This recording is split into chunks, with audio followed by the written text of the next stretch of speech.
Hey guys, it's Francisco Pozo here, and today I'm going to be watching 3 creepy true school lockdown stories. So this is by Mr.Nightmares. If you guys want to watch the original video, it's in the link down below. Let's get to it. This is something you guys have been requesting the hell out of for a long time. It took a lot of time, but I finally found 3 stories that take place during school lockdowns.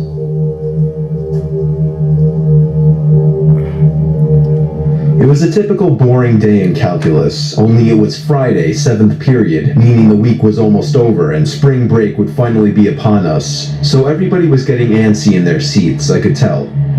We didn't have a test that day like a lot of my friends did with their other teachers, so our teacher in the middle of class just decided to start playing games with us on Sporkle.com. He was a very laid-back teacher like that. As we were doing some brand logo quiz on Sporkle, I remember the exact moment it happened. Right after my friend answered a question, I remember the exact answer too, Adidas. The dean's voice came through the loudspeaker. He sounded panicked and frantic as he told all the teachers this was not a drill and to go into lockdown. I actually got the chills and I got goosebumps on my arms as our usually laid-back teacher too seemed panicked as he ran to turn off the lights and ushered us to the back corner of the room.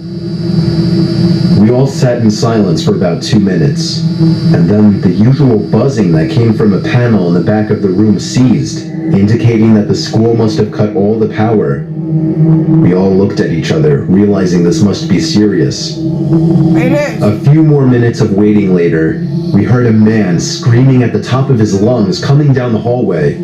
2 girls in the class actually started crying, which made all of us even more scared. As the screaming got closer to the classroom, the lunatic-sounding man started banging on the lockers while screaming, "I'll kill all of you." It was at that moment that I started to fear for my life. Thanks. My teacher shushed us as we all looked at each other to see our peers' reactions. The banging then moved from the lockers to our classroom door.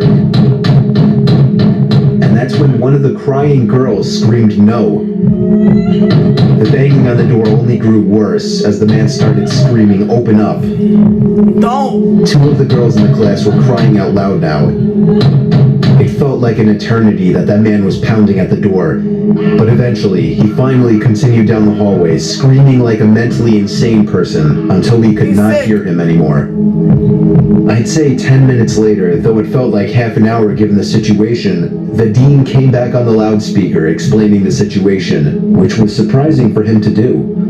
He explained that some apparently mentally unstable person entered the building and assaulted the woman sitting at the front desk, causing her to flee the building screaming, and staff wasn't sure if the man was armed or not. Now this was before the school had cameras or could afford proper security, so the school was wide open to something like this happening. The staff had done a sweep of all the hallways and classrooms and couldn't find him, so the dean instructed the teachers to resume teaching but to keep all the doors locked and to not let any students leave for any reasons. The most disturbing part, however, is that one of the janitors working the night shift found the man sleeping in one of the storage closets near the back end of the school, and according to rumors that were spread by my peers, sticking out of his pocket was a .44 Magnum. The janitor must have done something stupid to wake him up, for example, leaving the closet door open, because by the time a police officer could arrive on the scene, the man was gone. My entire class, as far as I know, to this day, has no idea if this man was ever found, but I like to think that right now, he's being given the proper help that he needs. Facts. That's true.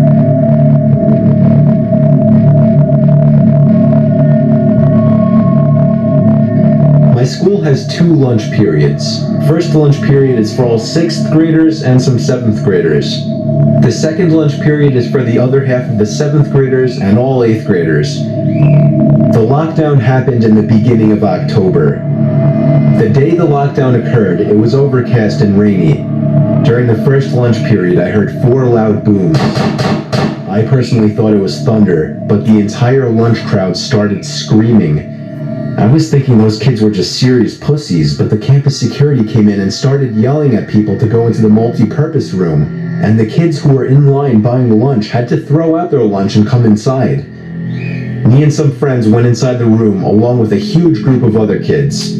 Everyone was curious as to what was happening. Our multi-purpose room is huge, and the back wall of the room is made of see-through glass.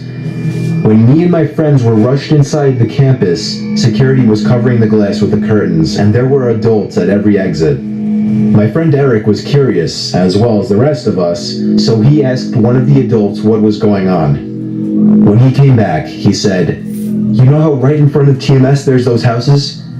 I replied, "Yeah." "There's this mentally disabled, crazy man that barricaded himself in front of his house, and he's threatening to commit suicide and kill the cops if he's evicted. He going to jail. He was walking around outside of school watching kids in a weird way," Eric told us.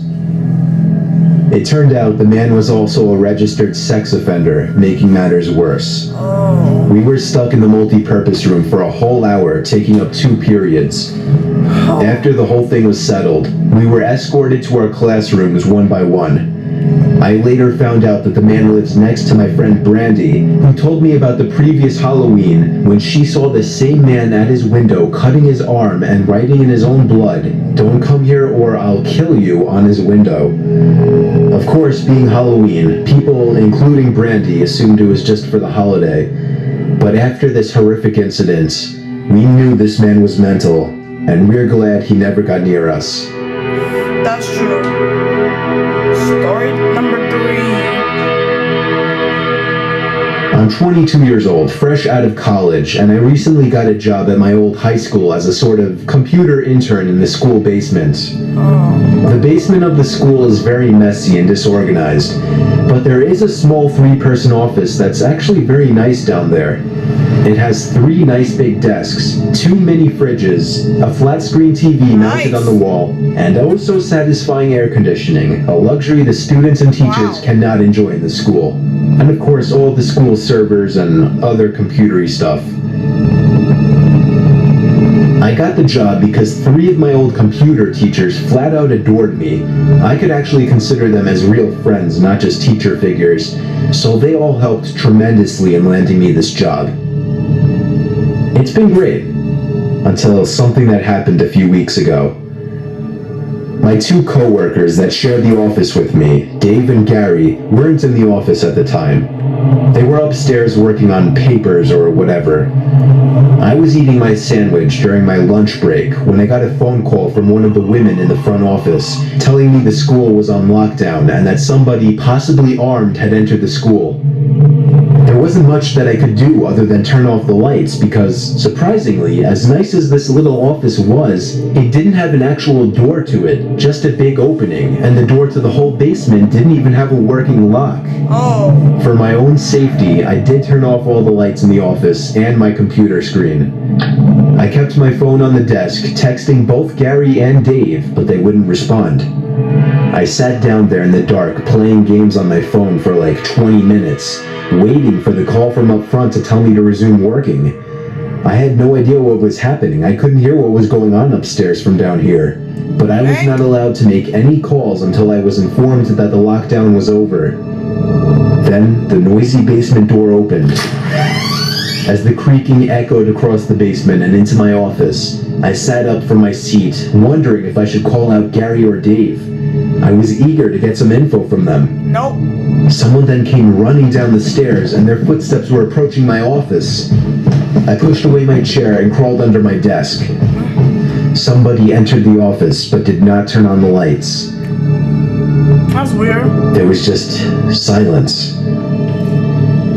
I can't even describe the fear I was experiencing. I felt like if I made one sudden noise, I'd be a dead man. Suddenly, my phone dinged as I got a text message.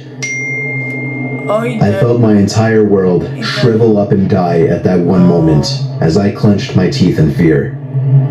Footsteps suddenly moved closer to me until I finally dove out from under the desk in capitulation, begging whoever it was not to kill me. And just then, someone grabbed my arm and pulled me up.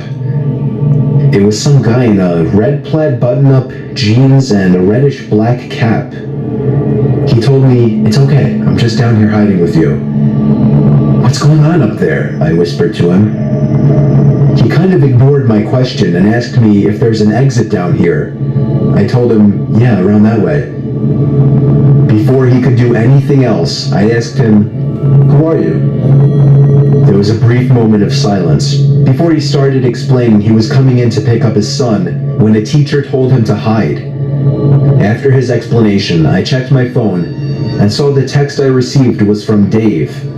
It said, dude, this is fucking crazy. Some guy with a gun shot Mr. Buckley. He's wearing a red shirt and a hat. Whatever you do, don't come upstairs. Oh shit, he dead. I was about to reread that text out loud to the man until I realized. I looked up and felt my stomach sink. The man seemed to catch on to my suspicious stare. Panicking, all I could think to do was to run for the upstairs. A gunshot echoed through the basement and I could hear the bullet ricochet off something metal in the darkness. But thank God the bullet missed me and I made it upstairs. Fortunately, police were waiting at all exits, including the basement exit, and caught the man the second he opened the door. More good news. Our teacher, Mr. Buckley, survived the gunshot. It was later determined that the man and Mr. Buckley had some beef for whatever reason, but that was never revealed. All we know is that Mr. Buckley couldn't have done anything that would have warranted this kind of reaction. And I know that the sound of that gunshot will forever echo in my mind. Yo, but yo, the dude who shot Mr. Buckley, yo, he was tight. He was tight. The cops called him. The cops caught him. And look, I'm gonna watch this next. Well, I'm not gonna react to it. 3 true creepy Walmart stories. I think I'm gonna react to them in my next video or the other video. But that's not the point. But I hope you guys enjoyed the video. If you did, hit that like button and subscribe. Mr. Nightmare, you're awesome, dude. If you're watching this, you are awesome. You make these stories. Man, I love how you make the music. Thank you so much for making this video. And I'll leave a link down below to his channel. I gave him credit for this video. Cause, bro, this is actually pretty cool. So, hope you guys enjoyed it. Peace.